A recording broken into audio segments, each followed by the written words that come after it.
Hi guys, and welcome back to the channel. Today let's review Echo, which is a stealth action adventure third-person game where you wake up from a cryo sleep and come to this mysterious planet where you have to explore this amazing looking palace that has a mind of its own. The narrative is quite intriguing, I have to say, mostly because of the voice work that is amazing in this game between the main character and the AI companion that goes along with you, and the back and forth, the arguing. It's amazing. It really sets the tone, really fits the setting, and there's also a very nice sci-fi underscore or soundtrack in this game. And the palace is this never-ending architectural marvel where you run into replicas of yourself. Right, so you are your worst enemy. And that is quite the unsettling thing if you think about it. You play against yourself in this game. So gameplay consists of walking a fairly linear path through the palace and the various rooms of the palace. There are waypoints, so you know somewhat where you have to go. And this is primarily a stealth game, which means that you can sneak past your replicas, which is hard because there are quite a lot of replicas patrolling around. Also along the way there are some abilities for you to unlock. So for instance, you can strangle your replicas from behind or shoot them with your pistol or shove them. And the twist here though is that every so often there's this small blackout and the replicas are revived and they've learned from you. So for instance, if the replicas saw you running around, then after the blackout they can run. If they saw you strangle one, then after the blackout they will be able to strangle you. If you shoot them before the blackout, after the blackout they know how to shoot, and they will. This is a very interesting concept, and the execution works at some point, but it also is somewhat poorly executed as well.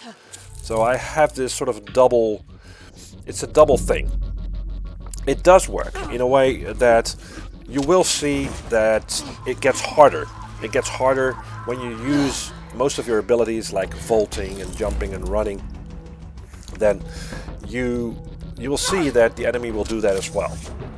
So the longer you stay out of sight, the less replicas know what to do in the next cycle after the blackout. But you never know when the blackout is going to be.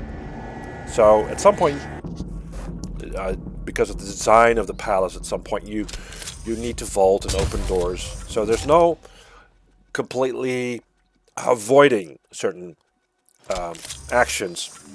So you know that the replicas will learn, and after the blackout it's going to be harder. On the other hand, the game is somewhat flawed because the AI simply mimics your actions rather than develop counter tactics. So, for instance, if you are like vaulting or if you're using the elevator, then after the blackout, the replicas will do the same. But it's kind of weird when, especially when you're sort of sneaking around, you see the replicas after the blackout. You see the replicas sort of randomly sneaking or randomly taking the elevator up and down. It's mimicking rather than really developing counter tactics. So, but it does make it harder for you, especially when the replicas learn how to shoot. Then they will try and shoot you. So in a way, it works. It works, but it also doesn't work.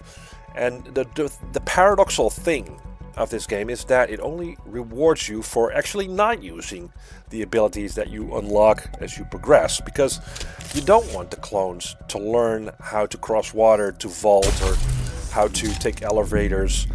You don't want that because you know that after the blackout things are going to be a lot harder for you. So shooting, for instance, is not really an option either, because the gun is very slow to reload and there's no point because the replicas will be revived after the blackout anyway. So shooting is basically just a temporary solution for a sticky situation, but you know that after the blackout they know how to shoot you. I have conflicting feelings about this game, right? On one hand, it's a fairly good stealth game. You know, if you treat it like a stealth game and try to avoid contact as much as possible, then yeah, there's some fun to be had here. But it can also be quite the slog, this game, because of the slow pace and also because you'll be doing the same thing over and over again, right? You will be going through these halls of the palace, and you see the same sort of decoration throughout the whole game, and it just never really changes that much, like in terms of environments. Also, you mostly have to do the same things, trying to find some kind of key that you can use to unlock a certain door, or you have to pick up a bunch of orbs so that the door will open and go through to the next section. And because of that, because it gets a slog after a while, this game sort of outstays its welcome. If it were shorter, I think a lot of people would have liked it more, but as it stands, it's a slog. It's a slog, and it's an idea that is not very well executed. There's some fun to be had here, and it's especially fun to actually see how the replicas do learn from you, but again, as I said, they mimic you more than they actually use tactics or strategies against you. That's what I think of Echo. Let me know what you think. Leave comments, subscribe, and see you in the next video.